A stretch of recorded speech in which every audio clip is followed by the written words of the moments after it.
All right, so we're gonna try to knock out some more of this first lesson. So we are into the portion of the section, or into the section of the lesson where we start talking about graphing position and time. So we've looked at graphing a little bit with that ping pong activity, and now it comes back with those ideas that we just got done talking about with kind of like distance and displacement and position. So the location of something as time goes by. That's what this graph is showing. And one thing that you can actually use the slope of the line to get on the slope of a position versus time graph is the average velocity. So this is a useful skill because we're gonna use velocity to describe motion as well. So we haven't quite learned velocity in any other way yet, except just by the name here. But you probably have a decent understanding just conceptually from your everyday life of what velocity is. So we'll rely on that. So this example, which is in this lesson and video, is also in D2L. So the worksheet that goes along with this is all right there. All these questions are there, so you can go back and refer to it. So so again, we're doing a position versus time graph. In the title of a graph, whatever comes first is on the y-axis, so that's the position over here. And we generally refer to position as x. And then the time portion, the second idea in the title, is on the x-axis. So so we have time, and it looks like we're counting by 2 or 1 for every line here. So 1, 2, 3, 4, 5, all the way up to 13. It looks like, and then we're counting by 10s going up on the position. And again, just to reiterate, this is not like climbing something up and down. This, if I was demonstrating this in class, I would be walking. So if you imagine sort of that number line again, if I started at 0, it looks like in 4 seconds of time, I travel 20 meters. So this first thing would be whatever that distance is, 20 meters. So that's positive 20, because these are all positive numbers up here. And then it looks like I stop at 20 for a while. So I'm stopped here for, it looks like from 4 to 6 seconds, I'm at 20 meters.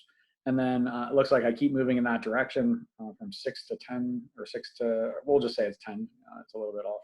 But from 6 to 10 seconds, it looks like I travel another 20. So I keep going in the same direction, another 20.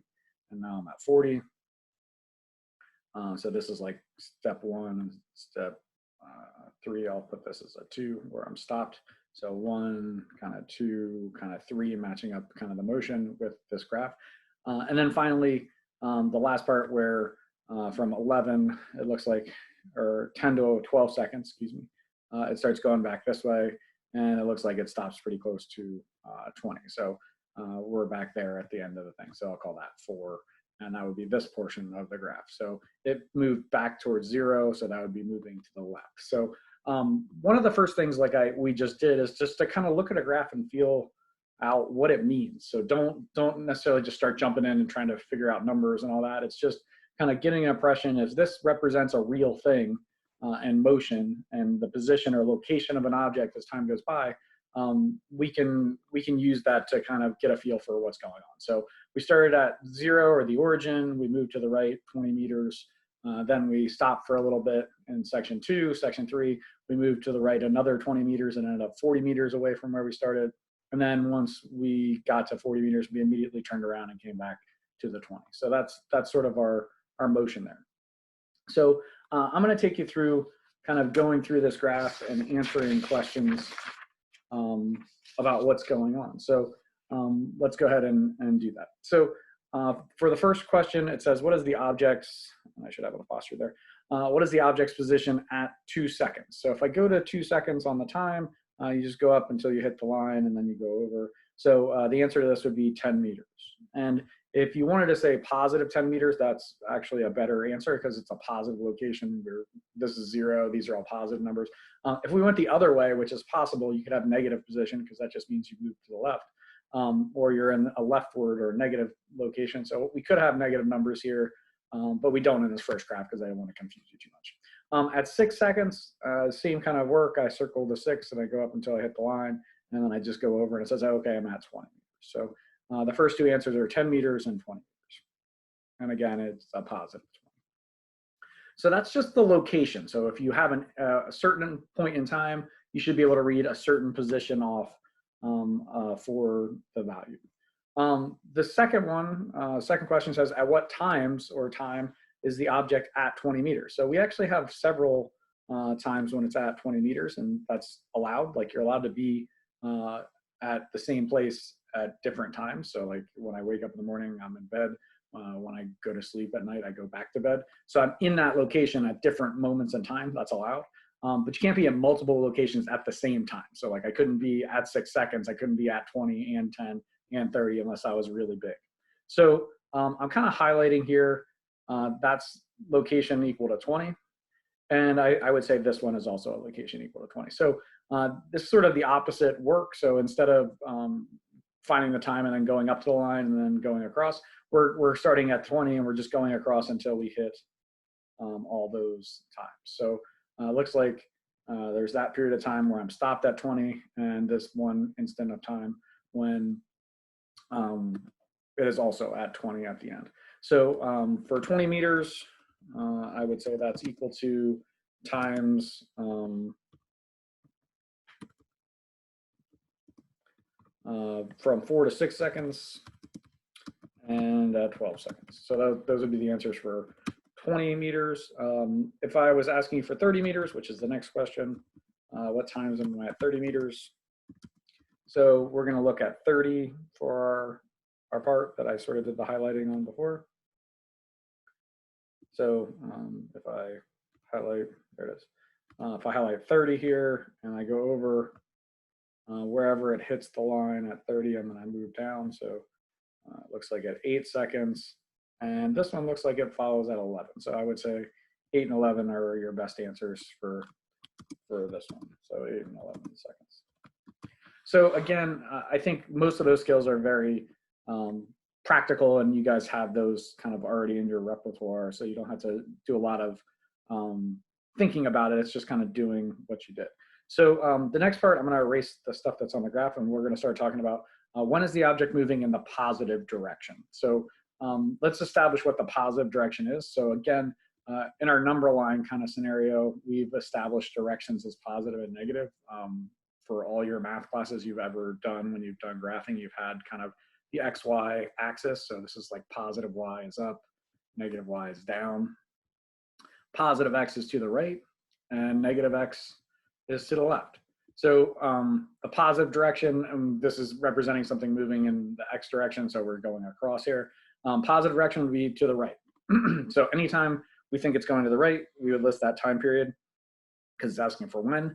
And then when is it moving in the negative direction? That would be moving to the left. And if it's not moving at all, then the object would be stopped.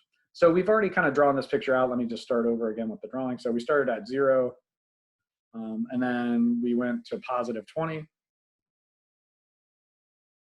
So positive 20 here. That was the first kind of portion of the graph. So I'll put a 1 there.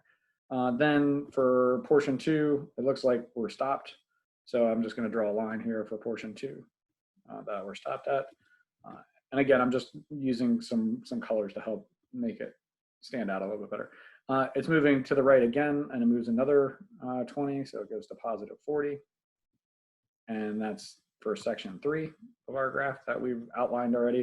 And then finally for section 4, it moves back that way to the left because it starts at 40 and it ends up at 20. Okay, so so anywhere that's moving to the right would be, I think, sections 1 and sections 3. So positive direction moving to the right would work. So it looks like it's moving to the right from times equal to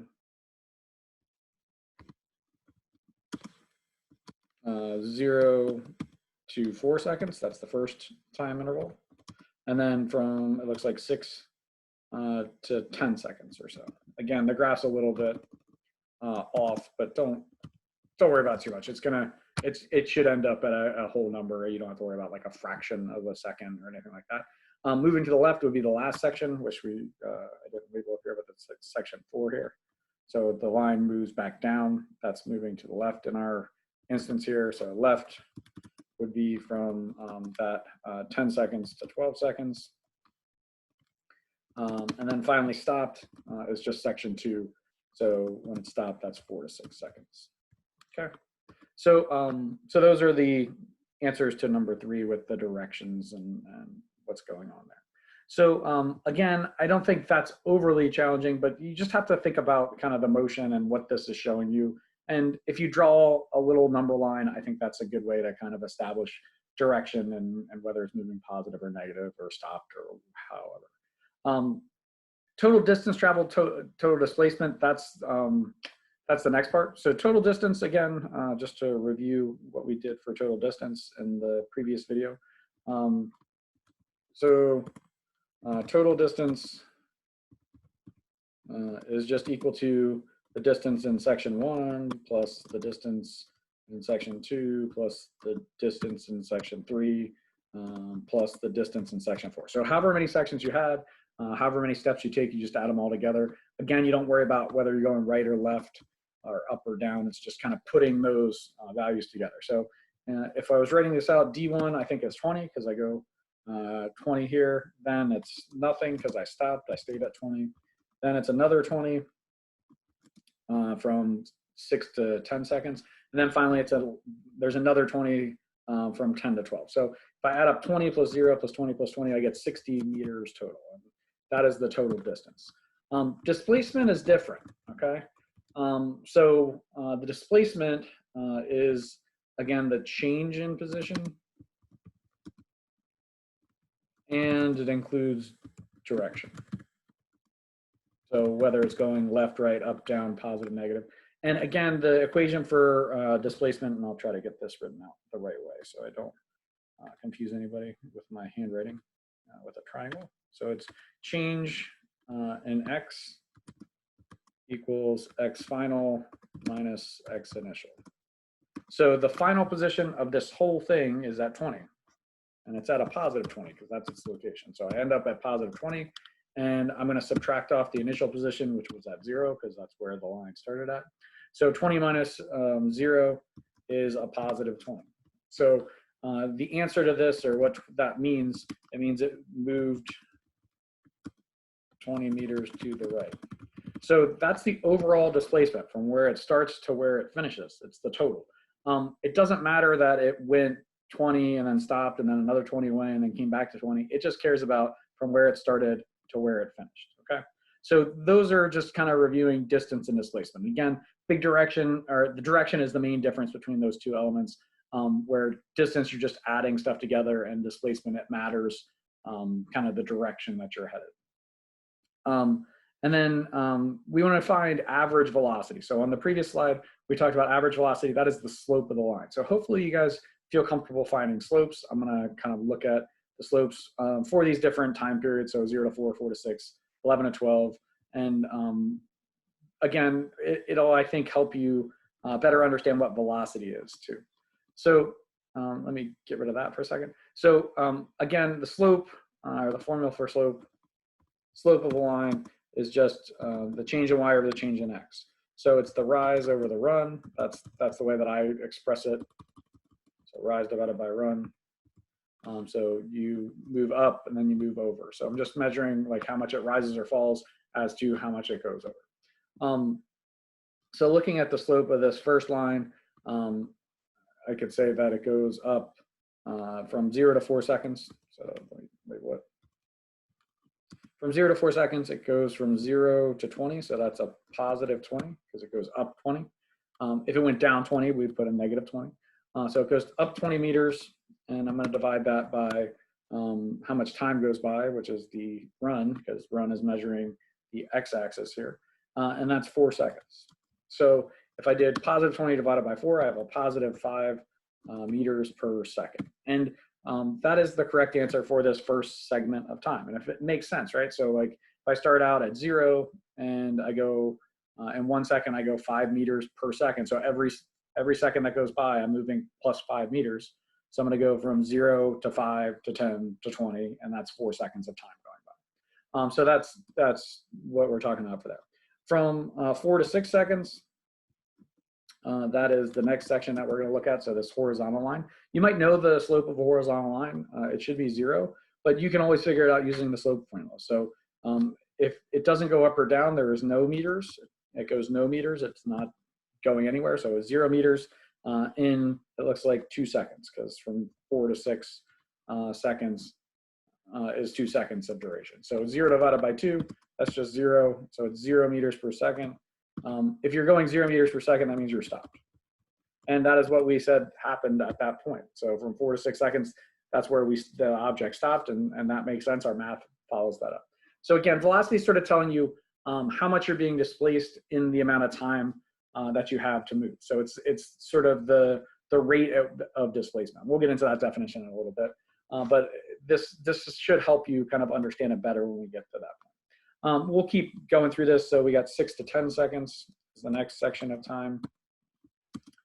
So from 6 to 10, we started at 20 here, and we went up to 40 there. So that's another plus 20. And from 6 to 10 seconds, that's 4 seconds of time. So this is the exact same slope. It's a positive 5 meters per second. So this line matches this line in terms of its slope. Finally, the last one is from 10 to 12 seconds. And it looks like it's starting at 40 and going to 20. So that's moving negative 20. The line's dropping 20 meters. Let me put a meters up here. I left it out. And then that's happening from 10 to 12 seconds, which is 2 seconds. So if I look at that, if I take negative 20 divided by 2, I get a negative 10 meters per second. And that is the velocity of the object. Again, the negative tells you the direction, so it means it's moving at my smart notebook's freezing up, so let me wait a second on it. But it's moving negative 10 meters per second, so it's going to the left. There we go, maybe. It's there we go. Yeah, let's get that. Sorry about that. It's going left at 10 meters every second. So that's what it means by meters per second. You're probably familiar with like miles per hour. So it's the same kind of measurement. It's just slightly different in terms of like it's talking about you're going miles in an hour instead of meters per second, but it's still dealing with a displacement over a time. And that's what the slope is. So if you look at this, the slope is the change in position, which we just got done talking about, and we called that displacement, divided by the change in time.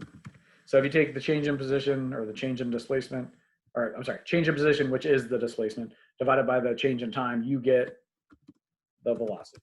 So that is our kind of first working through a graph and understanding what's going on there.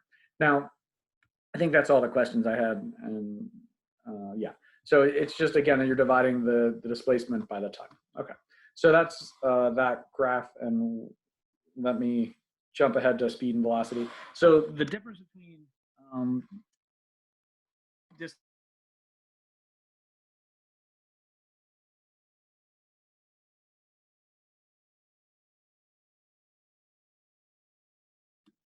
technical difficulty, sorry. The difference between distance and displacement is the same as the difference between speed and velocity. So like if you understand the difference between those concepts, it'll make it easier to understand the difference between speed and velocity. So in everyday life, everybody kind of, in your normal everyday life, you would use these two words interchangeably. You would just say they're synonyms. So speed, sort of how fast something moves. Velocity is how fast something moves in everyday life.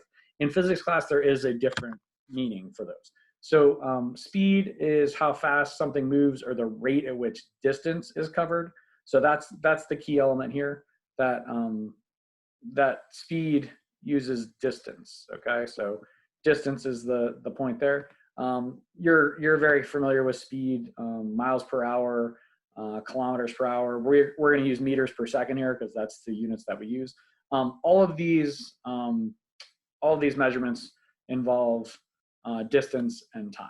In your car, you have a device called a speedometer or a speedometer, and that speedometer tells you how fast you're going at a particular moment in time. So it's just calculating that for you. Velocity is different.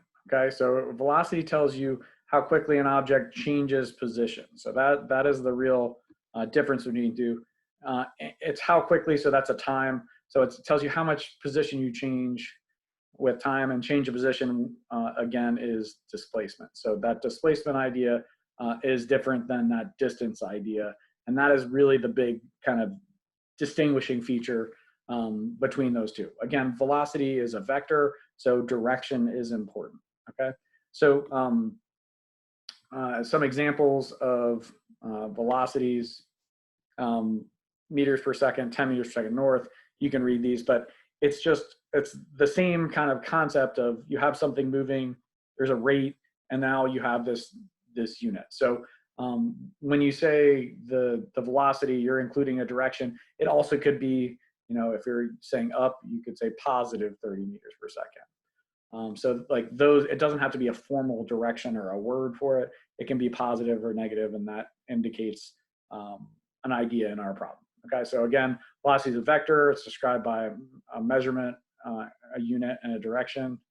And then a scalar is a quantity described by a measurement only, so it's just your unit and your number. So again, these are nice because V and S and S. So if you're asked a question about them, you can hopefully remember those when you're taking your test.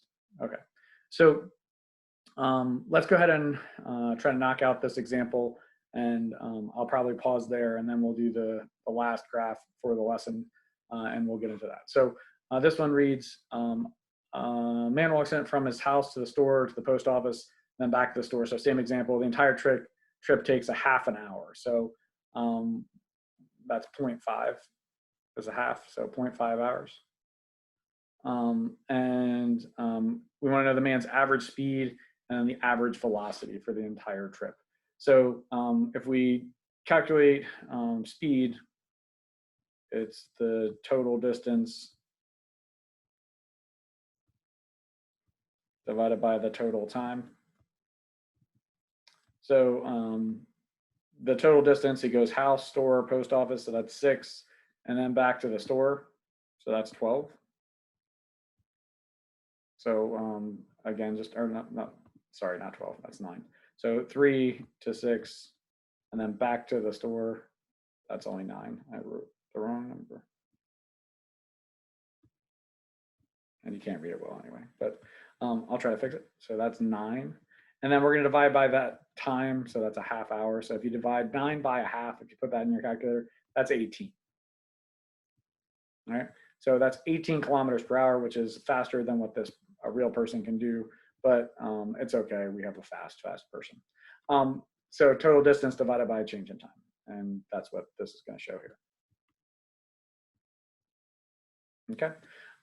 For the displacement or the average velocity, you got to calculate the displacement. So what's the displacement of this person if they go from his house to the store, the post office back to the store? It's really just from the house to the store, right? So it goes from the house to the store. So that's going to be a +3 for the displacement. So that's the change in position, or delta x.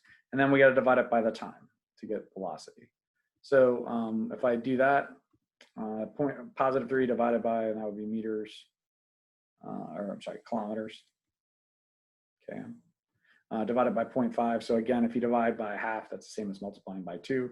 So that's 6, and it's a +6, +6 kilometers per hour. So that sort of makes sense. If they go 3 kilometers in a half hour, they should go 6 kilometers in a full hour. So so that's what we're calculating there for the velocity, and that is going to be worked out here. And I think it's on your sheet there too, if you printed out your notes. So you could say +6 kilometers per hour. You could say 6 kilometers per hour towards the store. But you can see again that these are not the same thing because they are measuring different ideas. So again, speed deals with the entire distance traveled. Again, velocity deals with the displacement. So it's just from where you start to where you finish. Also, it's sort of like the idea that you're gonna go from just one point to another, and it doesn't care about like you passed the store, you went to the post office, and you came back. it just wants to get from this point to this point in the same time. So like if this person was walking and they did all that walking back and forth and back and forth, when they got to the store and it took them that amount of time, it's going to be going at this rate that's slower to get there in that amount of time. That might have been a little confusing, but it's not that. You just stick to the formulas and make sure that you go with the difference between total distance and displacement. All right, so I'm going to pause there, and I'll probably edit out some of that other stuff. But we'll pause there, and we'll pick this back up.